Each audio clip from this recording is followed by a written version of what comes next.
예, 안녕하십니까. 더리치 에셋 황태현입니다.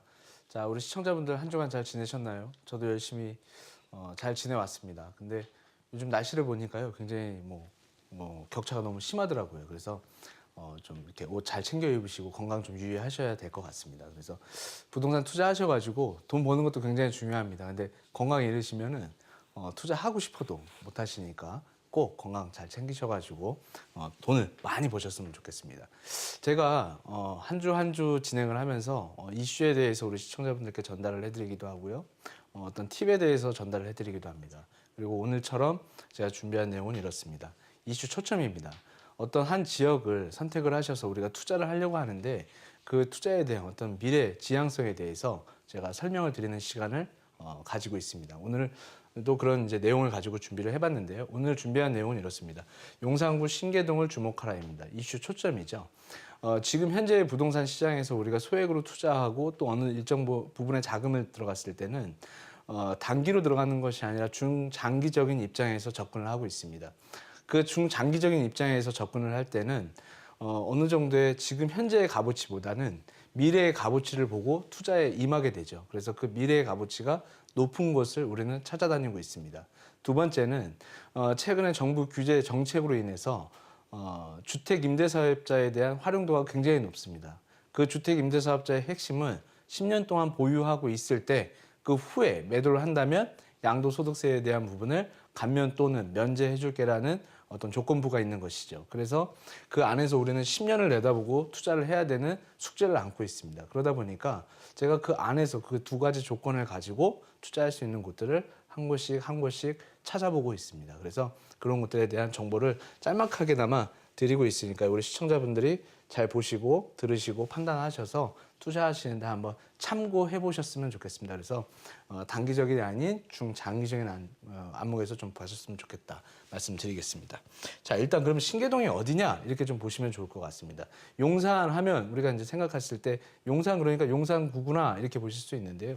용산구 안에는 굉장히 많은 그 동들이 존재를 하고 있습니다. 지금 화면에 보시는 데는 자, 이 빨간 선 있죠. 지금 제가 이렇게 표시를 하고 있는 이 빨간 선 일대가 지금 용산구 신계동이다 이렇게 보시면 되는데 이 일대는 용산 전자상가 이렇게 하시면 인식이 더 빠르실 거라고 봅니다. 그래서 용산 전자상가가 있는 곳이 신계동이구나 이렇게 판단하시면 좋고요.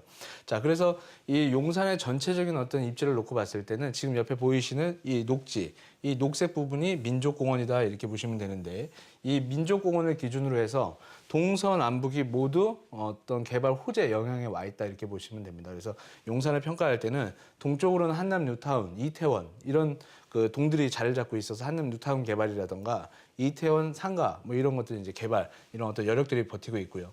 자, 위쪽으로는 후암동이라던가 가롤동 이렇게 해서 특별관리계획구역이라는 재개발을 예정하고 있죠. 그래서 북쪽으로는 그쪽으로 개발을 하고 있습니다. 그래서 또 이쪽으로는 원효로와 한강로 두 줄기로 이루어지게 되는데 한강대교를 넘어서 올라오면 신용산역을 기점으로 했을 때 한강대로, 자, 원효대교를 넘어서 올라오면 원효대로 이렇게 됩니다. 그래서 이쪽으로는 약간 대형 아파트와 좀 고가의 주택들이 몰려있는 쪽이다 보니까 소액으로 접근하기는 굉장히 어렵습니다. 제가 말씀드리고 있는 소액은 1억 원을 기준으로 해서 말씀드린다라고 한번 표현해 드려 보도록 하겠습니다. 그래서 그런 자금들이 들어가려면 이쪽 재개발을 좀 할 수 있는 라인들로 좀 가셔야 되는 게 맞다라고 보여지는데요. 과거에 용산 개발 계획을 잡을 때 그림을 좀 잡아놨던 것들이 원효 4가에서 이렇게 올라가는 라인, 요 서울역까지 이렇게 보시면 되는데 원효 4가, 3가, 2가, 1가 일대 또는 용문이나 효창, 청파라던가 서계동 일대 이 라인이 원효로 라인에 있는 곳이다 이렇게 보시면 되고요.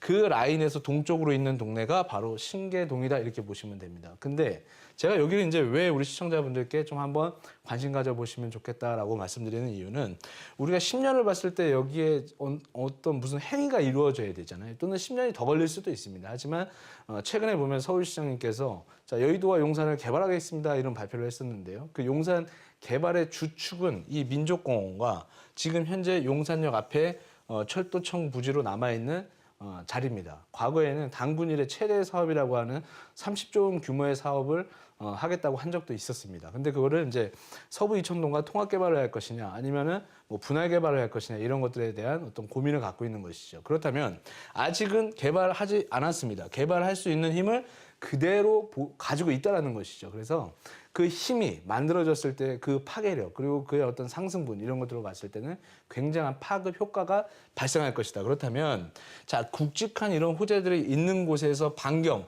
저 멀리 있는 것부터 그 효과를 바라보는 것이 아니라 바로 인근에 있는 지역들부터 효과를 보게 되는데 그 개발 라인업이 용산전자상가와 용산철도청 부지 그러면 같이 붙어있는 신계동 일대와 용산역 일대의 통합개발 이런 식으로 가닥에 잡힐 가능성도 매우 높다. 왜냐하면 용산전자상가에 대한 그런 어떤 부분들도 많이 또 상권이 죽은 부분도 있고 그걸 어떻게 개선해 나갈 것이냐도 고민하고 있고요.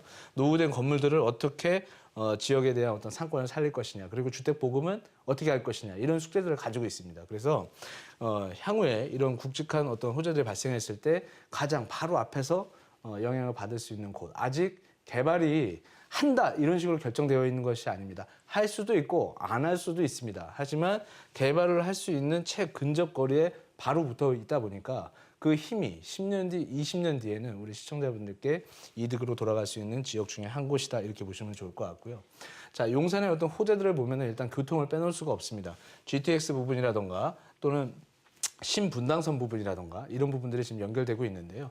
효창역 일대와 서울역 일대, 용산역 일대를 보면 모든 철도의 중심, 그러니까 모든 사람들이 오고 나갈 수 있는 라인들이 다 만들어져 있다 이렇게 보시면 될 것 같습니다. 그리고 거기에는 전국 다발적인 대한민국 국민뿐만이 아니라 외국인들이 들어왔을 때도 인천공항에서 서울역으로, 인천공항에서 용산역으로 또는 파주에서 문산에서 내려오는 어떤 라인업들을 지금 앞으로 향후 10년간 만들어가는 그런 계획들을 갖고 있기 때문에 교통 인프라에 대한 10년 후 지속 성장 가능성 이런 것들도 매우 높게 평가할 수 있다 이렇게 보시면 되겠고요.